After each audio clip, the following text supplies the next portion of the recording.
Pernah nggak sih kamu ngerasa bingung? Tingkat dewa pas lagi makan nasi Padang? Coba bayangkan pemandangan ini.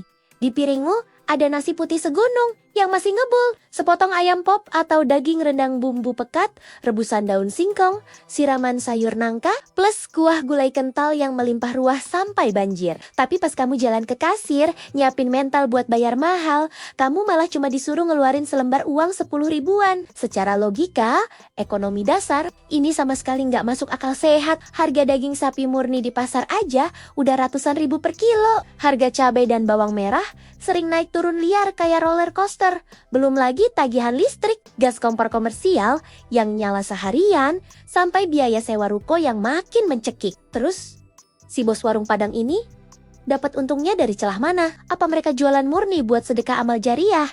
Atau jangan-jangan ini trik bakar uang dari investor misterius? Tapi tunggu dulu. Sebelum kita bedah otak jenius dan strategi kejam di balik fenomena bisnis kuliner ini, coba absen dulu di kolom komentar sekarang juga. Siapa di sini yang jadi pelanggan garis keras?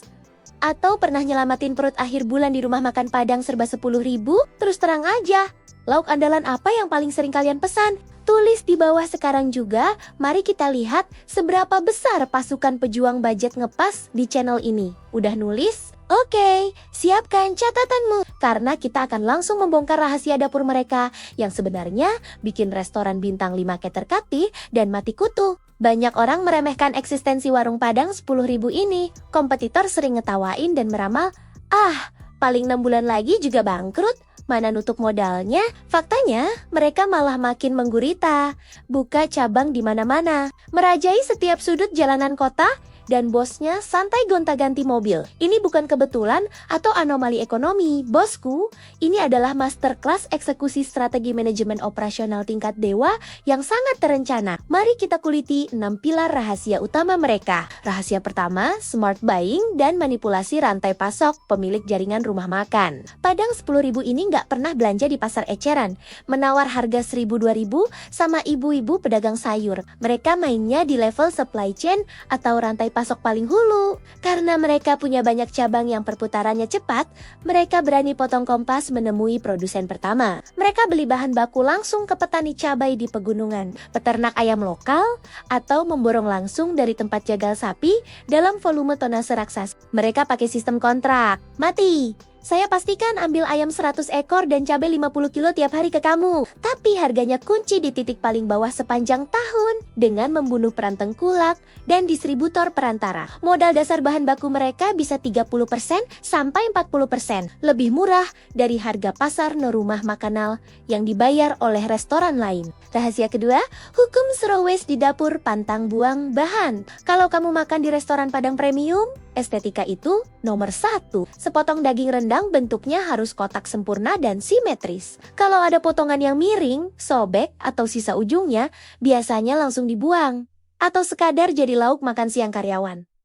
Tapi di kerajaan Padang 10 ribu, nggak ada 1 gram pun bahan makanan yang boleh masuk tong sampah. Mereka memeras setiap tetes keringat dari nilai bahan baku. Potongan daging sapi yang bentuknya akak kakoken dan nggak masuk standar kelayakan rendang, langsung dicincang kecil-kecil, dihajar pakai bumbu ekstra pedas, dan disulap jadi menu cincang daging yang malah selalu ludes duluan. Sisa-sisa tulang dada ayam dari filet, jangan dibuang, direbus pelan-pelan, berjam-jam. Jadi, kaldu dasar kuah gulai yang gurihnya minta ampun. Lembaran kol dan sayuran yang potongannya kurang mulus, cincang lagi, masuk ke adonan bakwan jagung atau perkedel. Kerugian operasional akibat bahan terbuang food waste di dapur, mereka sukses ditekan sampai nyaris 0%.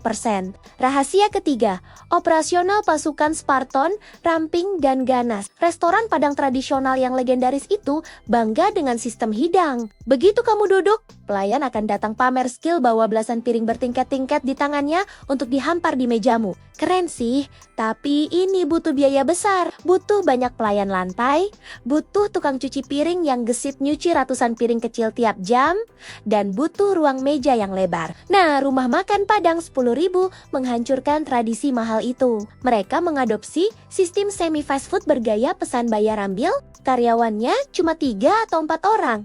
Tapi kerjanya secepat mesin dan super multitasking. Orang yang jaga etalase bisa ngebungkus nasi secepat kilat.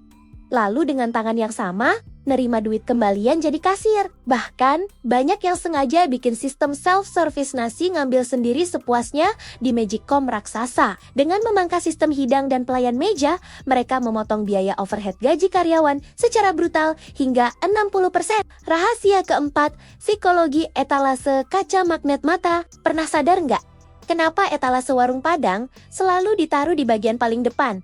Bahkan menjorok ke pinggir jalan raya. Ini bukan cuma soal sirkulasi udara, biar bau masakannya kecium keluar. Ini adalah visual marketing paling purba dan paling efektif di dunia. Susunan lauk pauk yang ditumpuk menjulang tinggi, kuah gula yang warnanya kuning kemerahan mengkilap, kena pantulan cahaya lampu terang benderang. Itu dirancang secara psikologis untuk merusak pertahanan orang yang lagi lewat dan kelaparan. Ketika mata melihat kelimpahan makanan, otak bawah sadar rumah Makanu langsung memerintahkan perut untuk keroncongan. Rahasia kelima, subsidi silang dan jebakan upselling. Nah, disinilah kejeniusan finansial mereka benar-benar berumah makanan. Di plang depan memang ada tulisan segede gaban. Serba 10.000. Angka ini adalah umpan mematikan untuk menarik kakimu melangkah masuk. Tapi, margin dari menu utama 10.000 itu sebenarnya sangat tipis. Konsep ini sebenarnya sama persis dengan mentalitas pebisnis akar rumput. Ibaratnya nih, orang yang buka bengkel las kecil-kecilan atau buka kios layanan isi ulang pulsa dan transfer e-wallet. Keuntungan dari satu kali jasa Angelos, tagar rusak, atau biaya admin transfer uang di kios itu mungkin kelihatannya cuma 2.000 atau 3.000 perak. Receh banget kan? Tapi, tunggu sampai kamu lihat volumenya. Di warung Padang, peran biaya admin receh ini digantikan oleh jebakan lauk tambahan. Begitu kamu pesan nasi ayam 10.000, si Uda dengan ramah bakal nawarin pakai telur dadar bumbunya sekalian bang. Tambah 4.000. Terus kamu tergoda nambah perkedel kentang, tambah 2.000. Terakhir, karena mulut terbakar rasa pedas, kamu otomatis pesan es teh manis tambah 4.000. Total bon kamu akhirnya jadi 20.000. Dan tahukah kamu, margin keuntungan paling gila itu justru bukan dari daging sapi atau ayamnya, melainkan dari es teh manis dan perkedel yang modal pembuatannya cuma beberapa ratus perak. Lewat jebakan upselling yang terasa sangat natural ini, mereka menyubsidi silang keuntungan mereka hingga membengkak drastis. Rahasia keenam, velositas uang kecepatan perputaran modal.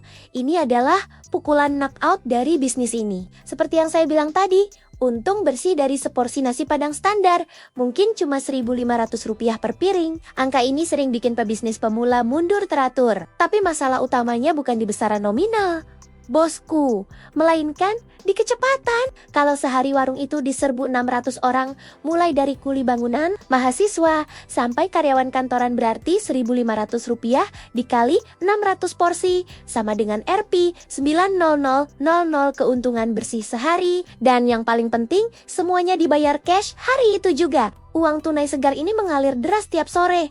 Dan besok subuhnya, jam 3 pagi, uang itu langsung diputar lagi di pasar untuk beli bahan baku baru. Nggak ada duit ngendap, nggak ada istilah nunggu dibayar klien bulan depan, invoice nyangkut. Perputaran modal tunai yang super ngebut dan masih layaknya mesin cetak uang. Inilah yang membuat aliran darah bisnis mereka kebal terhadap krisis ekonomi. Jadi kesimpulannya, model bisnis nasi Padang serba 10.000 ini bukan sekadar warung makan murahan buat sedekah. Ini adalah wujud nyata dari ilmu manajemen operasional ekstrem, efisiensi tanpa ampun yang presisi, dan eksekusi psikologi harga tingkat dewa yang patut diacungi jempol. Mereka membuktikan kepada kita semua, para pengusaha UMKM yang lagi merintis, bahwa modal popasen dan harga jual miring itu bisa kok dipakai buat mendominasi pasar asalkan kamu paham betul cara memutar uangnya dengan agresif. Kalau video ini sukses ngebongkar habis isi kepalamu dan ngasih kamu pencerahan bisnis tingkat tinggi hari ini,